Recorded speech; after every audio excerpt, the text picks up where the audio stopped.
Hello and welcome back to FDTV. We are back again with another episode of our weekly podcast. I'm your host Ali along with my fellow co-host Jawad. Great announcement today as France also announced their 26-man provisional squad for the Euro 2020. Didier Deschamps going with the old guard. A lot of weird and bizarre picks in the squad as well. A lot of people who are in form missing out. What is your take on the France squad and are you surprised? I'm sure you are.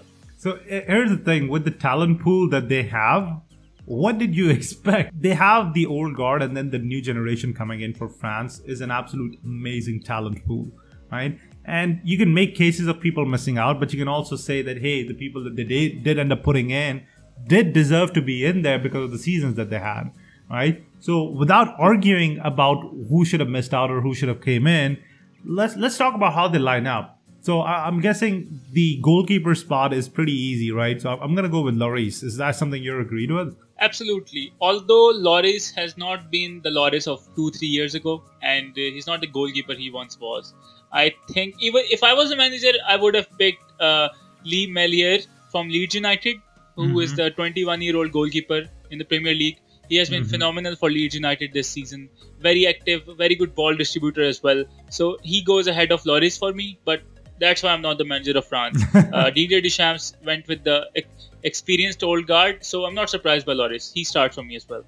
Right. So I'm going to just rant a little bit about the left back spot.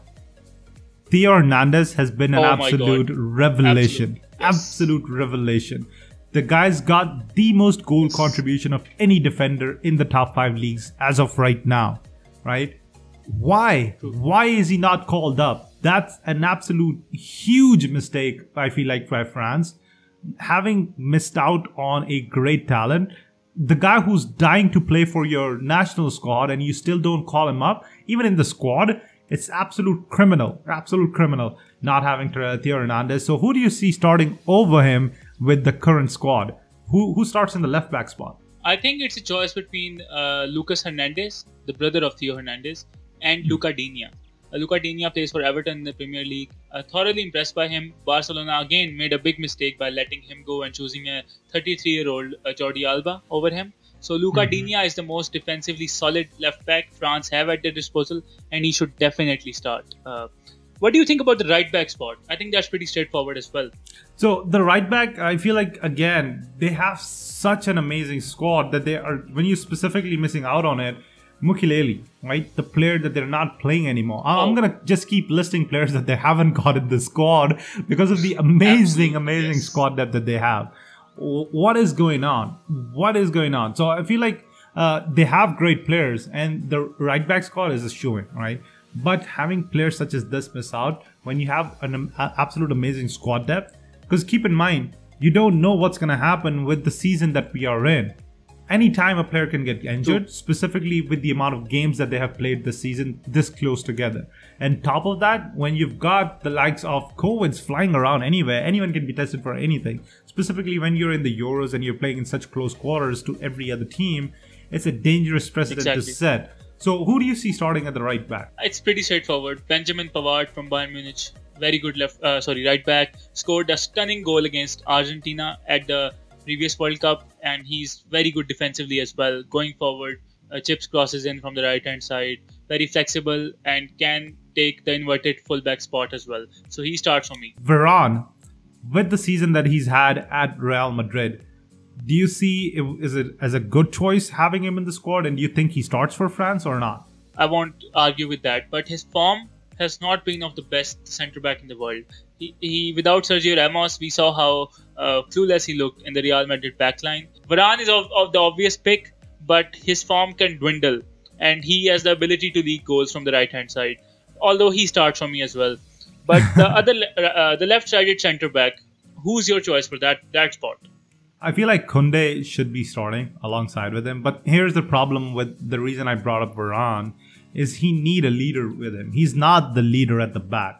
I feel like that's what's missing. But I feel like Varane and alongside with him Koundé should be a good enough starting lineup for France. Let's move on to the midfield. I want to hear your argument. What do you think? Is there any arguing against Pogba and Kante? Who do you see filling into that third spot for him? Again, this just shows the lack of compassion that Didier Deschamps have for the players that have missed out on the European squad. Hossim Oar for Lyon, a great attacking midfielder. Uh, you can say that he's the perfect player to play in the free role behind the attacker. He is not included. Kamavinga, the defensive midfielder who was linked with entire Europe, is not included in midfield. Instead, he opted for Musa Sissoko from Tottenham Hotspur, a guy that Jose Mourinho left out for majority of the season. Can you believe that? How hard it is on the guys who missed out. Kante, Pogba, and Tolisso.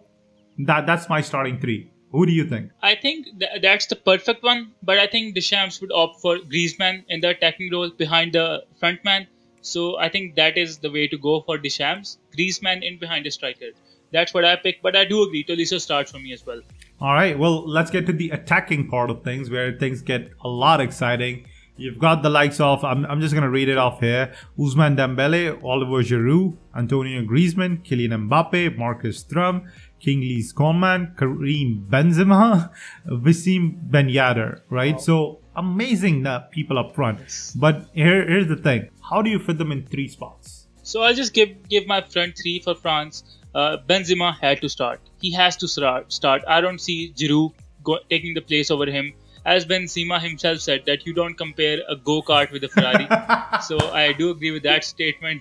On the right-hand side, Kylian Mbappe takes the place for me. He was deployed as the right winger against Argentina, and he absolutely caused demolition at the previous World Cup. So the right-hand side goes to Kylian Mbappe. On the left, you can either start Griezmann or you can either start Kingsley Coman.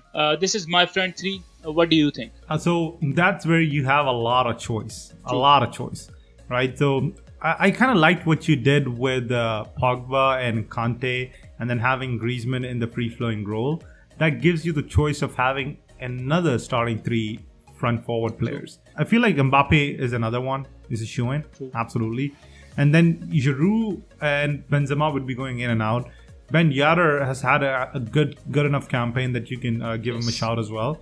But those are all just options. What I feel like is the starting 11 is Griezmann, Benzema, and then Mbappe. But before we close this France topic up, I want to ask you another thing. What is the point of failure for France this season, this campaign? Do they have to go all the way, or will a final or a semi-final be success as well?